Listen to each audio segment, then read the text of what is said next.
Today I'll be reading Chapter 2 of Only Fools Rush In, a college AU by Vindicated Virgil on Tumblr, bookishpanda on AO3.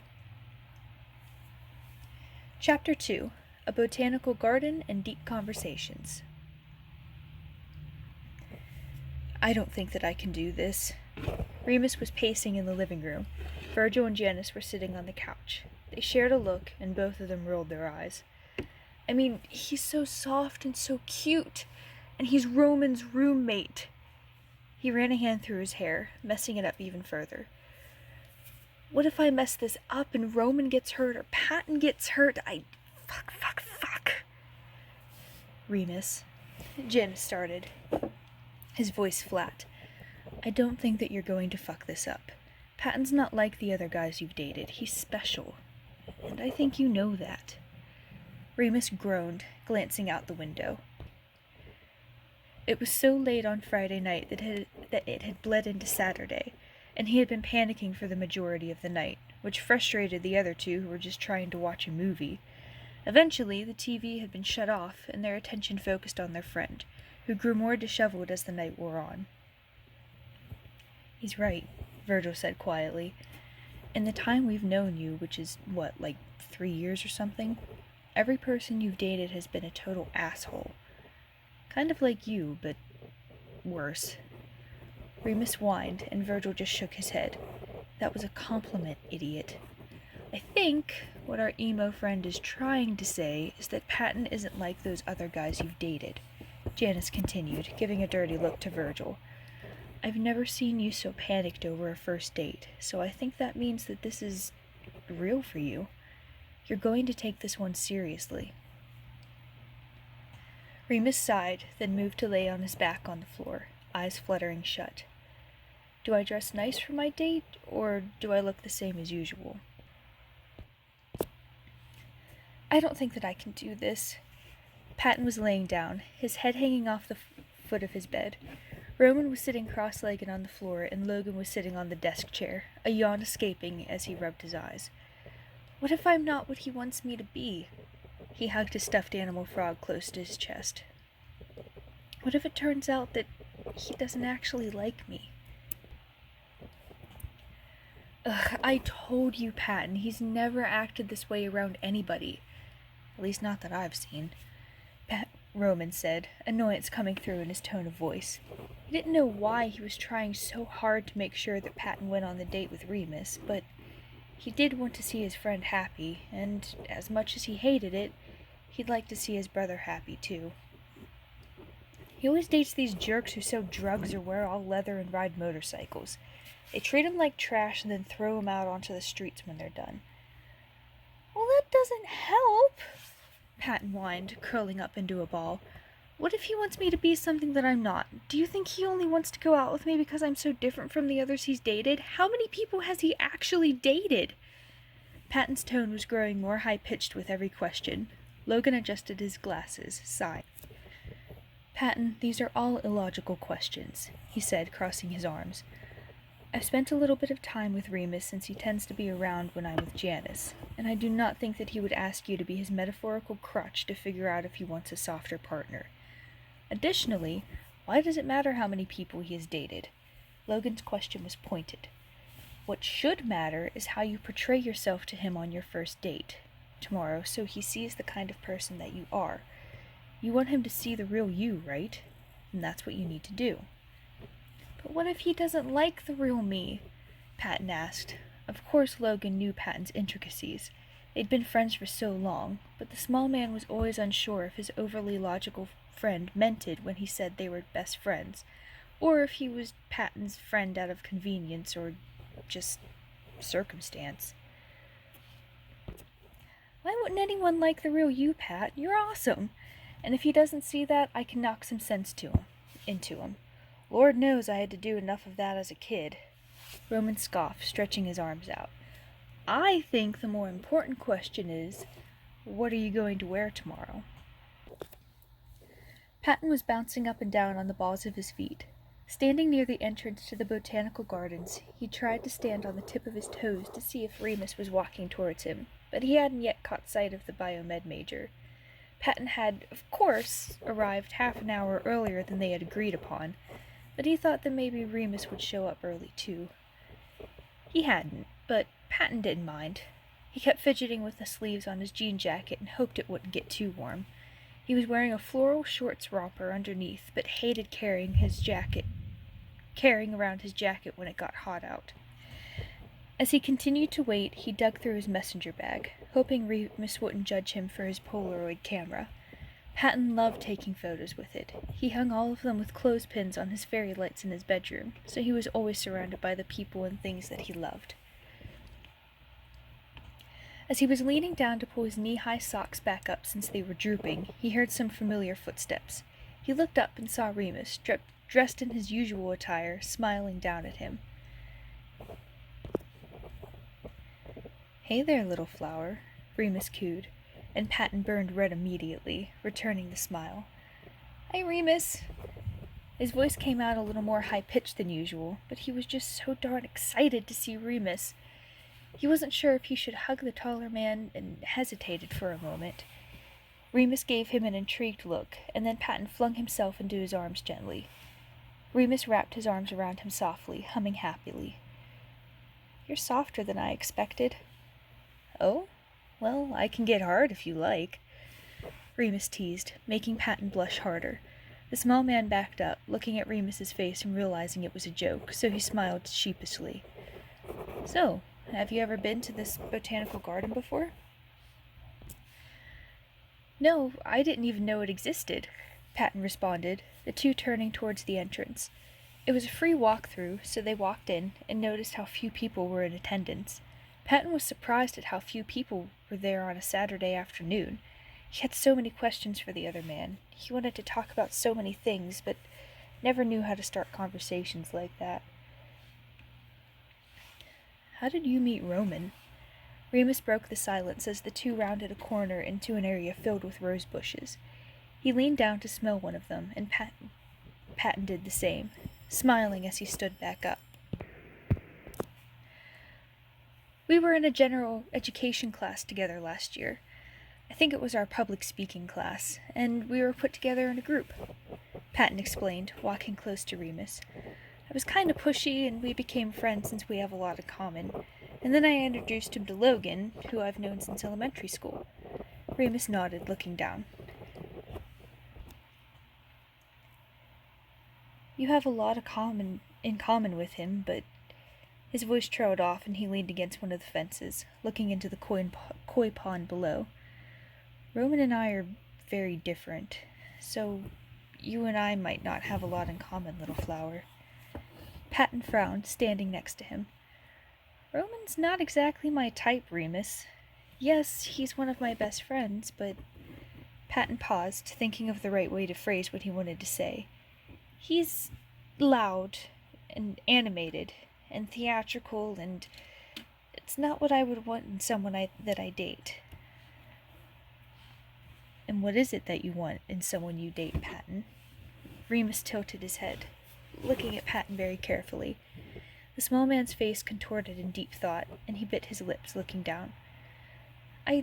Well, someone who's going to expose me to new adventures?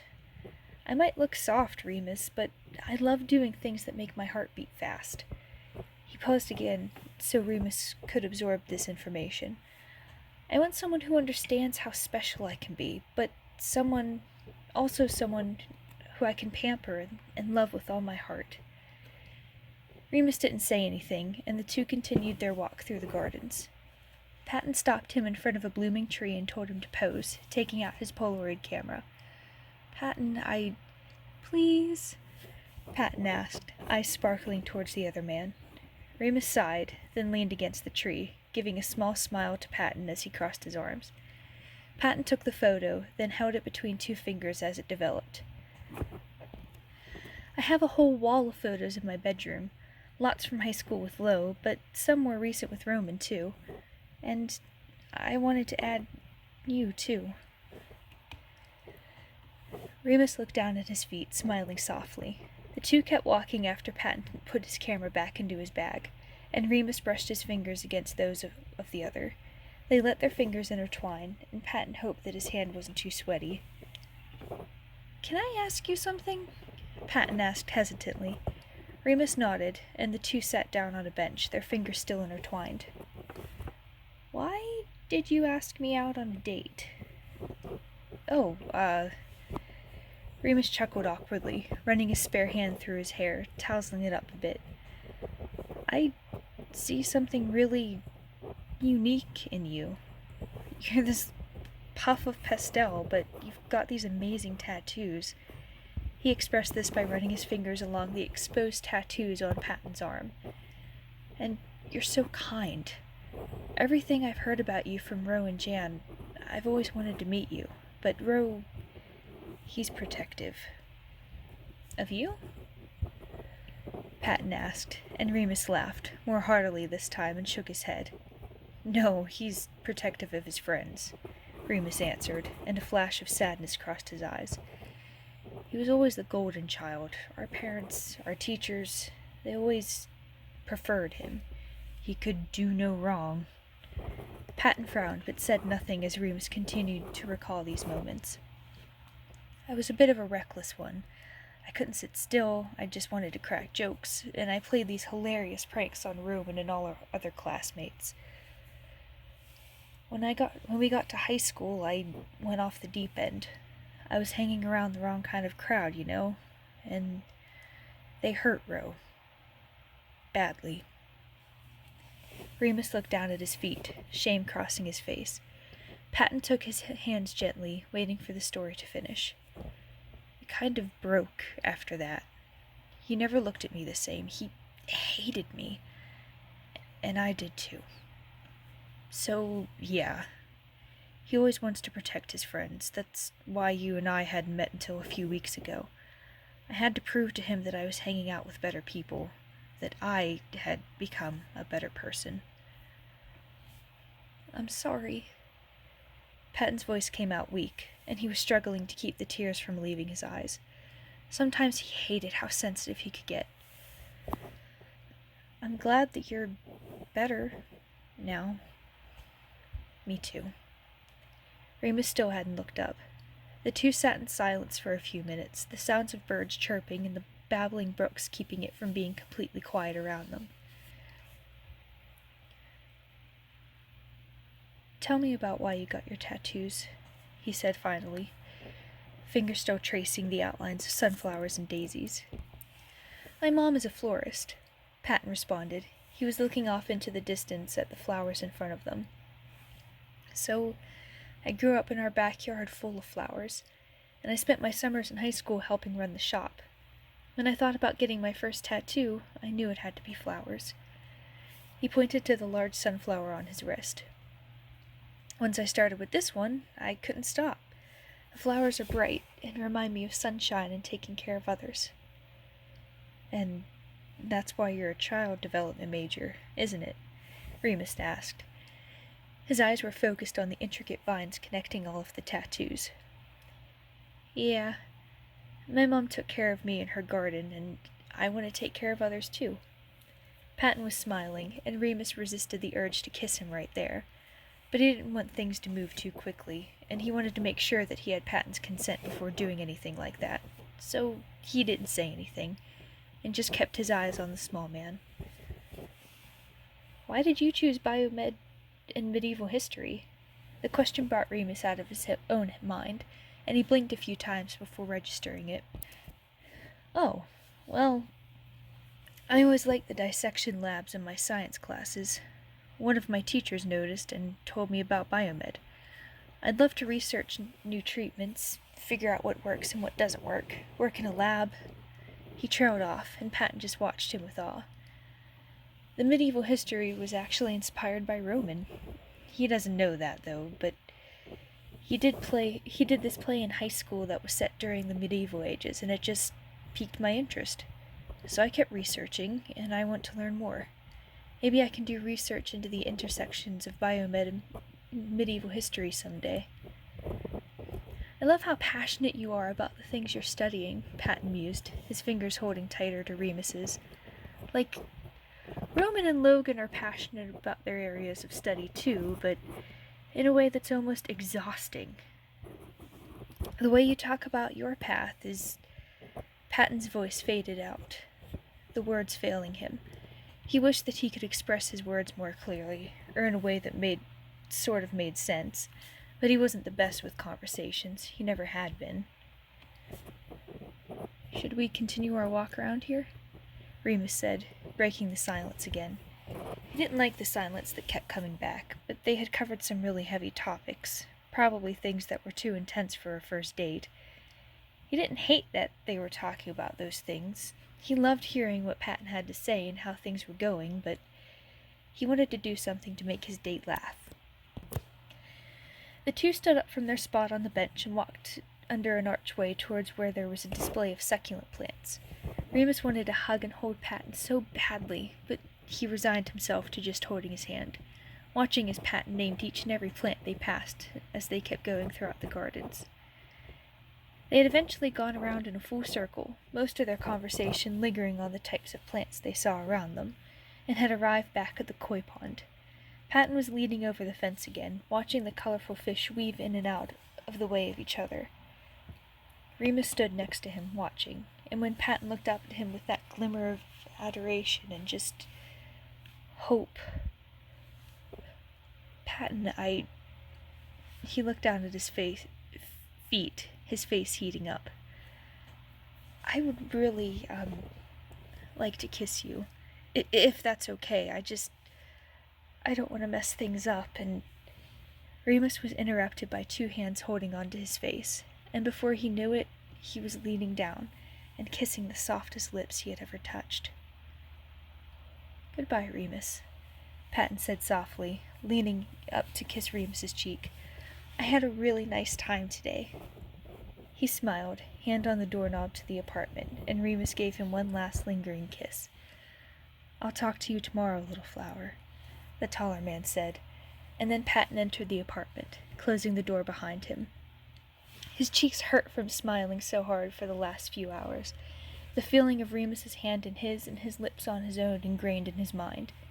They went to a cafe after the botanical gardens and indulged in iced tea and sandwiches and pastries, laughing and smiling and always touching in some way, even if it was just their feet brushing against each other under the table. Remus wasn't anything like what Patton had expected. He was still surprised at the choice of date locations, but Remus's softness and openness towards Patton was a welcome revelation. But Patton had meant it when he said that he had a good time. It was the best first date he had ever been on, and he wished desperately for more. "Hey, how'd it go?" Roman was lounging on the couch, a script in hand, and Logan was sitting at the kitchen counter, working on his laptop.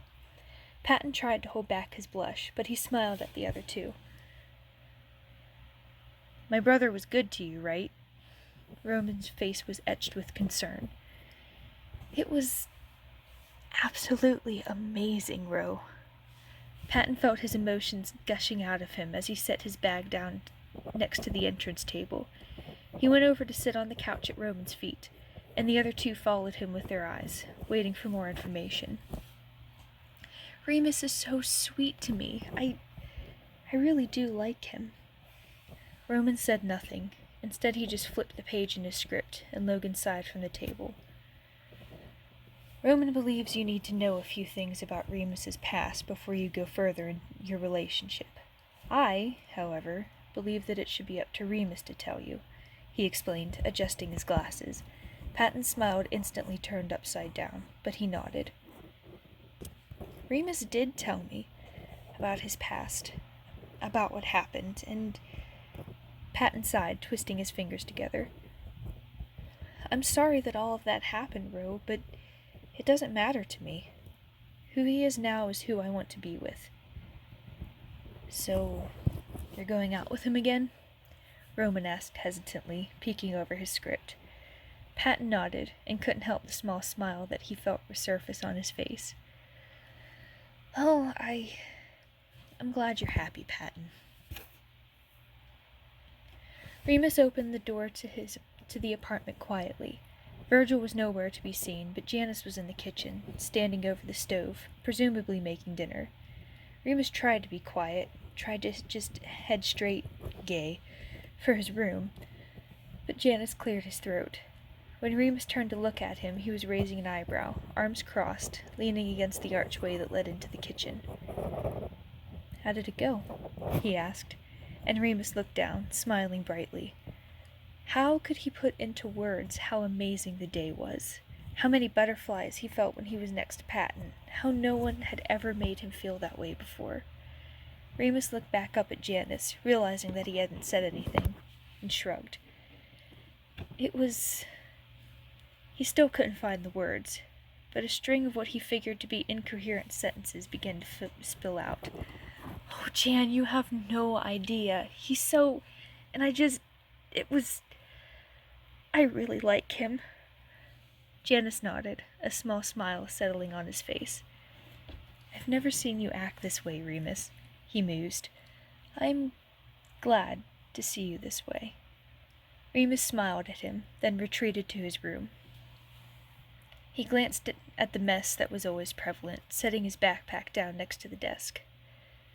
From his back jeans pocket, he took out one of the many Polaroid pictures that Patton had taken that day, one of them trying to take a selfie with the camera, Remus's lips pressed to Patton's cheek, a goofy smile pasted on the smaller man's face. He found himself staring at it for a while. Then he took his phone out of his pocket and sent a quick text to Patton. "Want to come over tomorrow?"